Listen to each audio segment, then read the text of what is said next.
Hola, ¿cómo están? Mi nombre es Rocío Núñez, psicóloga clínica especializada en el trabajo con niños y adolescentes, y bienvenidos un día más al canal.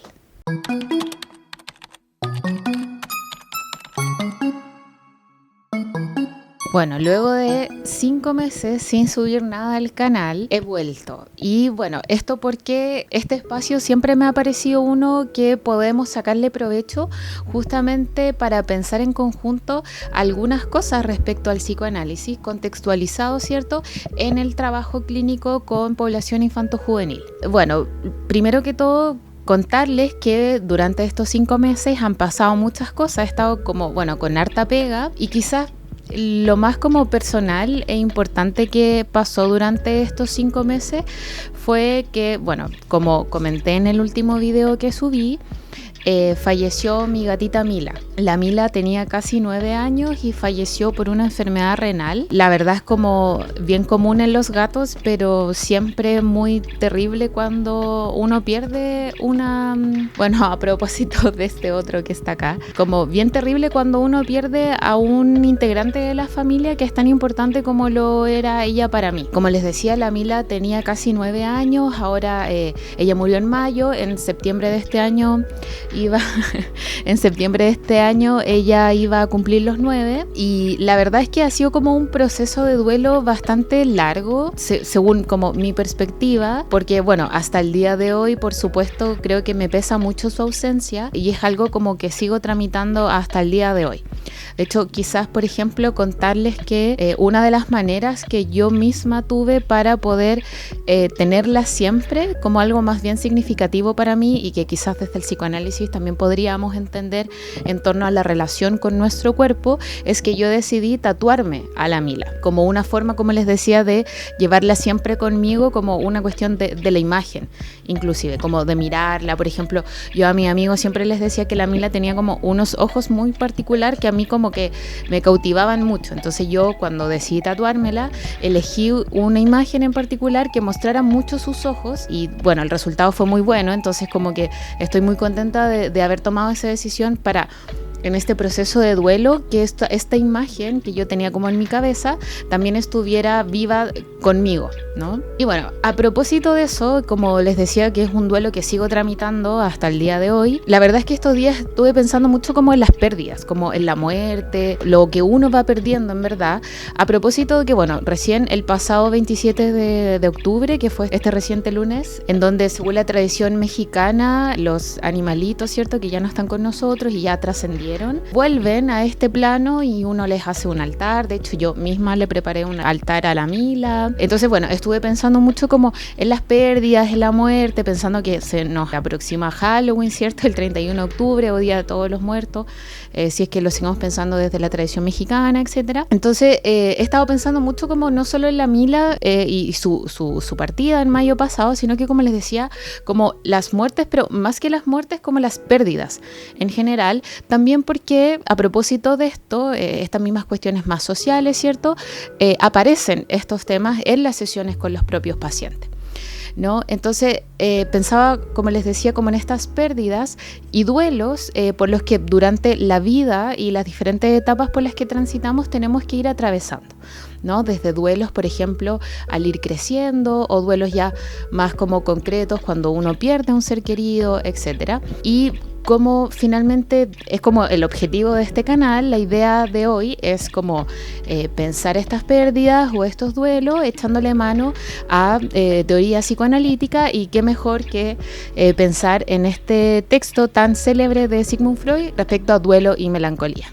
Bueno, y en relación a esto, creo que un punto relevante de partida aquí es comprender, así como nos enseña Freud, que el duelo es un afecto normal y esperado cuando perdemos a alguien o algún vínculo significativo. Por lo que finalmente las pérdidas, y pensando en esto como que las pérdidas debieran llorarse para tramitar adecuadamente este afecto. O sea,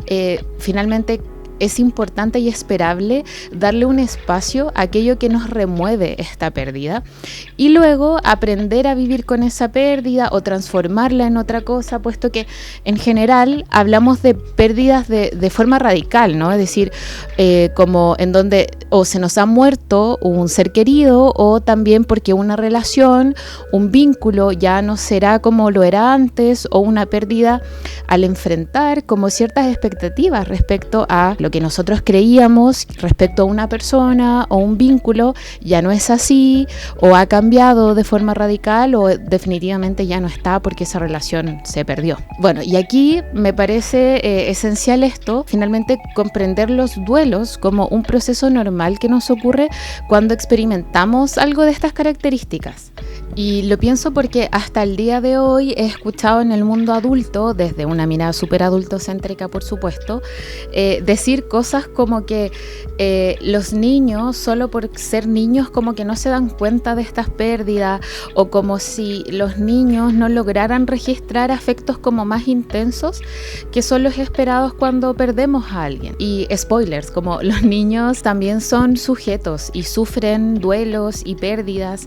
y registran estos afectos, así como en términos afectivos, emocionales y por supuesto que también conductuales, y que finalmente ahí es donde más nos damos cuenta, sobre todo como en el mundo infanto-juvenil, que algo está pasando o hay un afecto que está siendo quizás un poco más difícil de sostener o tramitar. Y bueno, volviendo quizás al entendimiento de este texto de duelo y melancolía,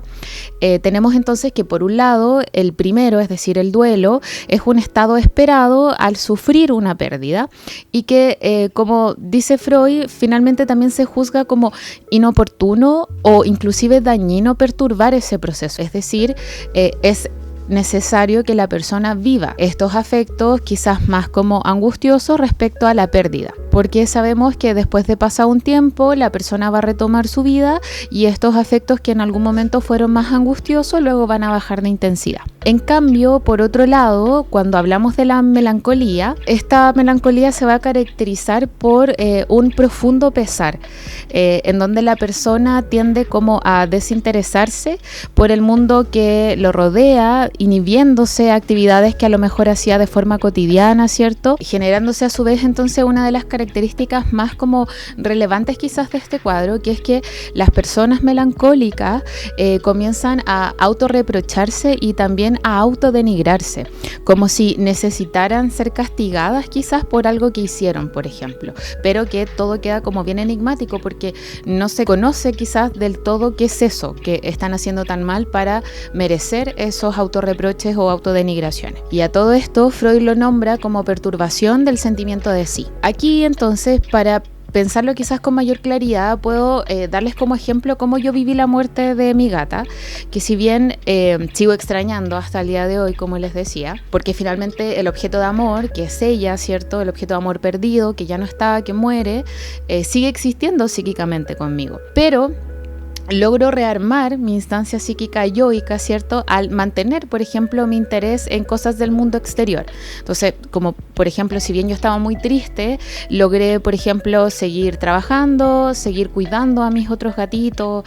salir con amistades, etc. Entonces, en mi caso, el duelo cumplió su función, ¿no? Actuó entonces como una operación de compromiso con este objeto de amor perdido, que era mi gatita, es decir, como logro darle espacio a esos sentimientos de angustia por perderla, pero a la vez esto me permitió luego de un tiempo que mi yo se reorganizara y fuera como libre otra vez para depositar esa libido que antes como estaba puesta quizás en la Mila, ahora poder buscar como otro objeto de amor, ¿no? En este caso, por ejemplo, si bien, claro, yo sigo amando a mi gata y siempre la voy a amar, por ejemplo, luego que ya me rearmé, eso me permitió, por ejemplo, pensar en la posibilidad de adoptar un nuevo gatito.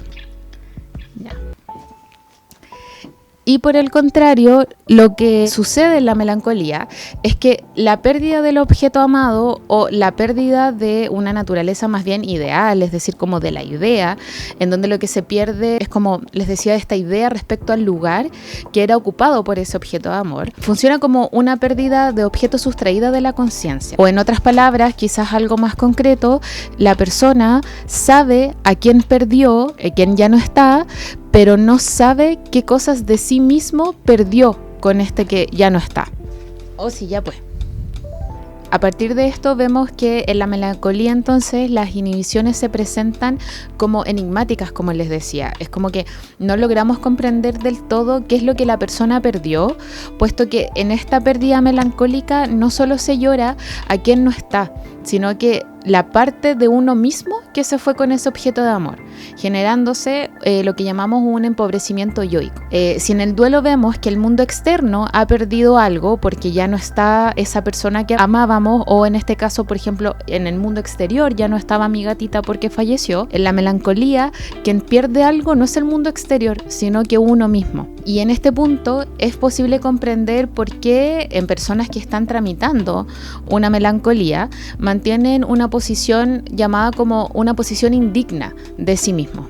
en donde los autorreproches son constantes, puesto que la melancolía, la pérdida del objeto amado, como decíamos, significó perderse a sí mismos. Y acá pienso en varios casos con los que me ha tocado trabajar, en donde niños que han sufrido una pérdida importante tienden a melancolizarse y a pensarse de este yo empobrecido, describiéndose a sí mismos como insuficientes, como se denigran y hasta esperan como ser rechazados o castigados por terceros, perdiendo muchas veces como el respeto por sí mismo, como justificando que el resto los trate mal inclusive. Y generalmente donde más he logrado visualizar esto en los niños es cuando los pacientes no cuentan con alguna de las figuras de sus progenitores, por ejemplo, sufriendo distintos como niveles de abandono parental. Y en este sentido, siguiendo la lógica analítica de Freud, en los casos de melancolía logramos visualizar que dichos autorreproches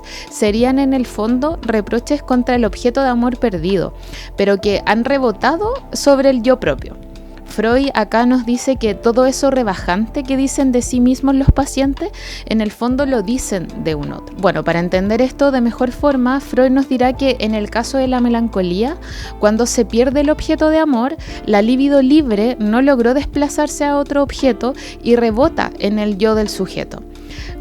Dando cuenta que de una suerte de identificación con este objeto de amor perdido.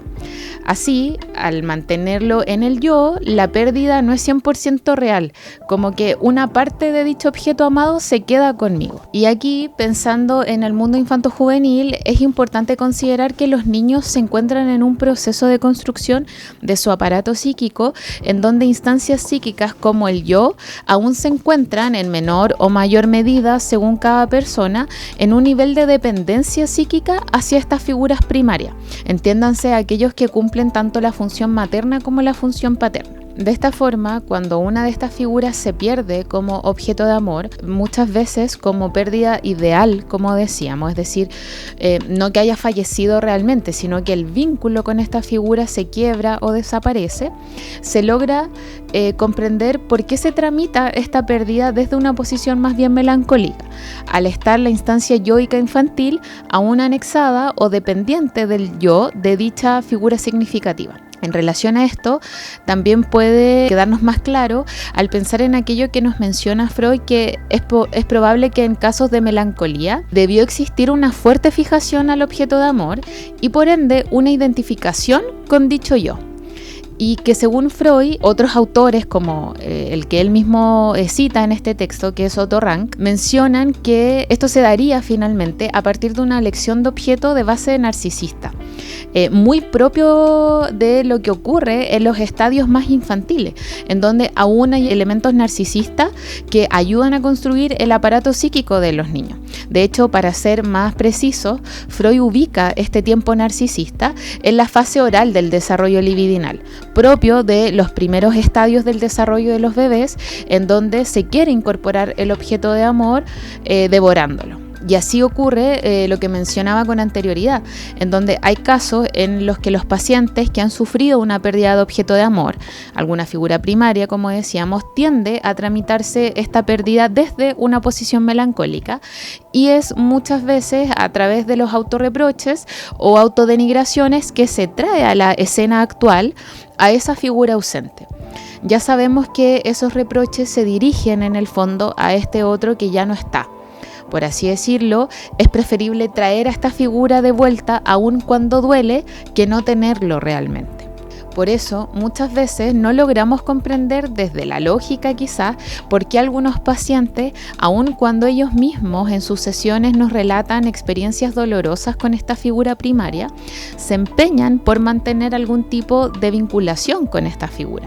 aun cuando no sea entre comillas saludable, puesto que este conflicto psíquico se juega a nivel inconsciente y no a un nivel de la racionalización. Entonces sería en verdad poco productivo solo señalarle a los pacientes las razones del por qué esta figura de amor perdida es mala, porque al final ese tipo de intervenciones centradas en el yo podrían provocar mayores como autorreproches. Por ejemplo, no poner de mi parte para yo ya no querer a esta figura que perdí.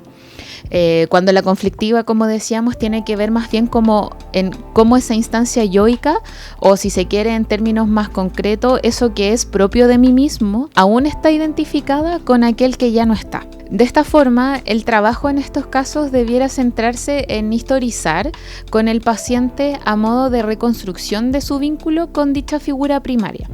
Y en este sentido, los niños la verdad es que son muy generosos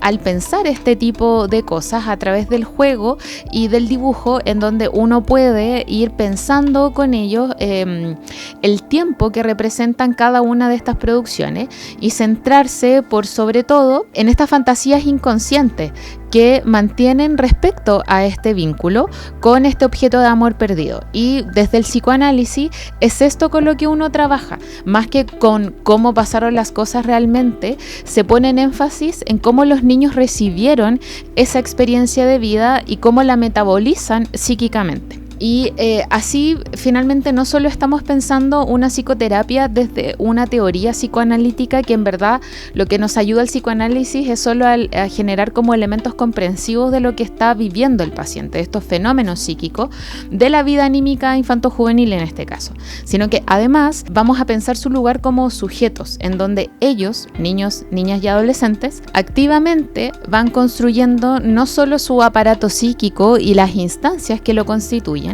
sino que además su mundo interno, es decir, cómo ellos van elaborando un puzzle con piezas que encajan pero según su propio orden y su propia interpretación de las cosas, de los hechos y por sobre todo de los vínculos con las personas que están a su alrededor. Y aquí quisiera decir claramente mi posición respecto a esta frase de que los niños absorben como una esponja o que son unas esponjitas, respecto como a todo lo que se les menciona, se les muestra o se les dice.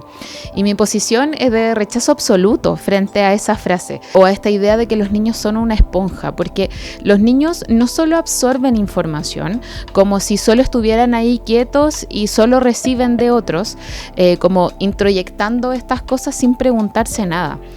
Porque los niños van aprendiendo en la medida que tienen espacio para hacer preguntas y de forma activa respecto no solo de sí mismos y de los otros, desde finalmente este rol activo psíquicamente, como los niños finalmente no están solo quietos recibiendo información, sino que los niños miran, observan, escuchan y reflexionan por sobre todo respecto a lo que les sucede. Y creo que es justamente esta operación la que como adultos hay que incentivar en los niños, que se pregunten, que se cuestionen, no solo como cosas relacionadas consigo mismos, sino también aquellos que nosotros como adultos les decimos, porque de esta forma se va incentivando la independencia psíquica de la que hablamos y será mucho más provechoso para los niños, niñas y adolescentes la construcción identitaria desde la curiosidad y la búsqueda de sí, más que desde la posición primaria de identificación.